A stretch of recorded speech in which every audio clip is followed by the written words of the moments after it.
¿Qué tal? Mi nombre es Mauro y les voy a hablar un poco de lo que es la neumonía adquirida en la comunidad, pero antes voy a hacer una breve introducción a modo de repaso de en sí lo que es la neumonía, para recordar un poquito el concepto y en sí la patología.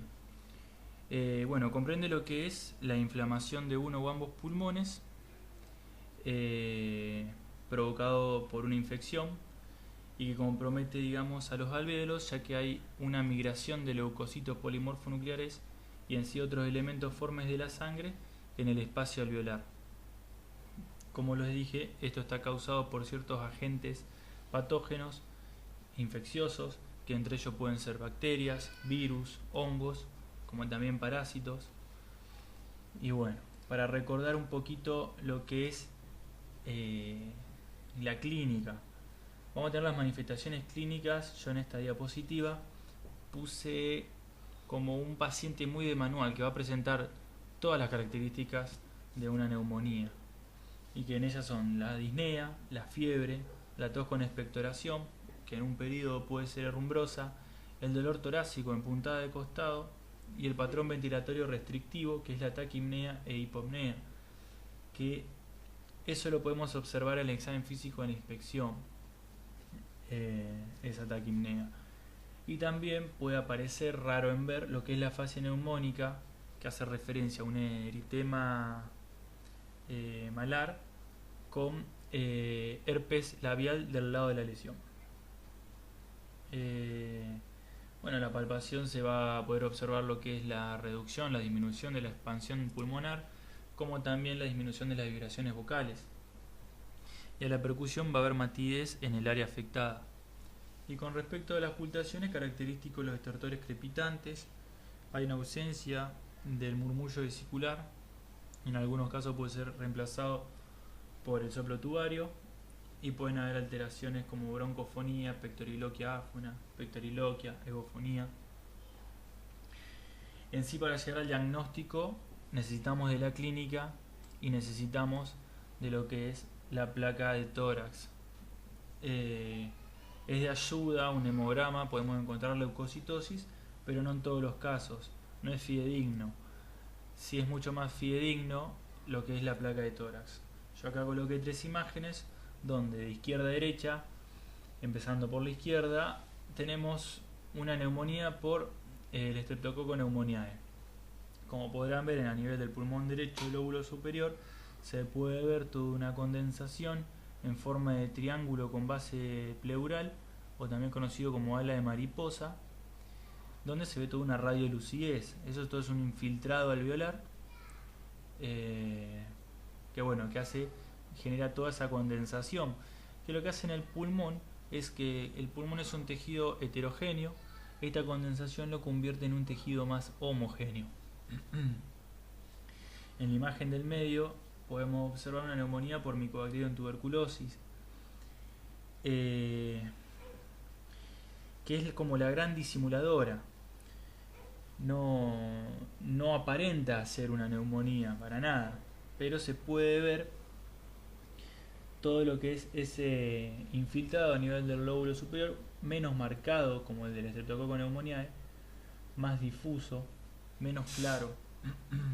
Y con respecto a la tercera imagen, esa es una neumonía por hantavirus, donde no van a haber infiltración alveolar, sino que la infiltración va a ser en el intersticio, es intersticial y es difuso. Y bueno, puede ser unilateral, pero en esta placa se ve que es bilateral. Eso como para hacer un repaso de lo que es la neumonía, cómo era su clínica y cómo llegamos al diagnóstico. Y bueno, ahora sí, con respecto a la neumonía adquirida en la comunidad, va a ser aquella enfermedad infecciosa de los pulmones que un individuo adquiere fuera del ámbito hospitalario, es decir, es extra hospitalaria, por eso es en la comunidad. Permanece como una de las infecciones más serias que afectan a los pacientes ambulatorios, representando una morbilidad y mortalidad significativa. Hay factores de riesgo que hay que tener en cuenta en estos casos, entre ellos lo que son las enfermedades pulmonares crónicas, el EPOC, bronquiectasias, fibrosis quística, poniendo ajeno a este concepto lo que es el asma, también podría ser un factor de riesgo, el tabaquismo, el alcoholismo, la inmunodeficiencia, la cirrosis, como también la diabetes mellitus. Estos son factores de riesgo a tener en cuenta porque son muy importantes a la hora del tratamiento. Con respecto a los agentes etiológicos, acá pude poner un poco de arriba hacia abajo los más frecuentes. En lo que son las bacterianas, el Streptococcus pneumoniae abarca más del 50% de los casos. Haemophilus influenza. Lo sigue el Staphylococcus aureus, Klebsiella pneumoniae, Escherichia coli y otros. Virus, los de la gripe, como la influenza, adenovirus, hantavirus, rinovirus y el virus sincitial respiratorio más común en los pequeñitos. En sí, las clamidias mycoplasma, también Chlamydia pneumoniae, Chlamydia psittaci y Mycoplasma pneumoniae. Y bueno, Mycobacterium tuberculosis, como estuvimos viendo antes en la placa, hongos, Toxoplasma gondii y parásitos Aspergillus. Y bueno, como les decía que era importante el tema de los factores de riesgo en el tratamiento. En sí lo clasificamos a aquellos pacientes con neumonía adquirida en la comunidad que lo vamos a tratar de manera ambulatoria, en una sala general, o aquellos que están internados, que son aquellos casos graves que pueden estar en las unidades de cuidados intensivos. Así que bueno, lo vamos a ir viendo uno por uno.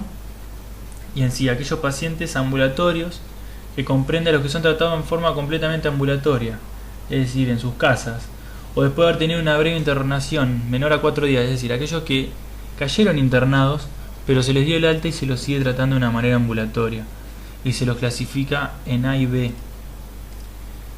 Así que, bueno, con respecto al grupo A, va a tener en cuenta aquellos menores de 60 años sin factores de riesgo, es decir, aquellos que no son EPOC, que no tienen diabetes, que no son inmunodeprimidos, y se recomienda amoxicilina vía oral y como alternativas macrólidos, entre ellos puede ser eritromicina o claritromicina.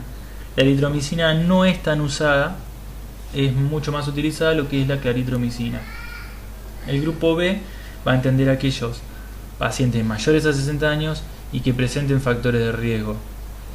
Y se recomienda amoxicilina clavulánico vía oral y ampicilina sulbactam. Como alternativa aparecen las fluoroquinolonas, como la levofloxacina y la moxifloxacina, que estas tienden a abarcar tantos agentes típicos como atípicos, como por ejemplo Chlamydia mycoplasma.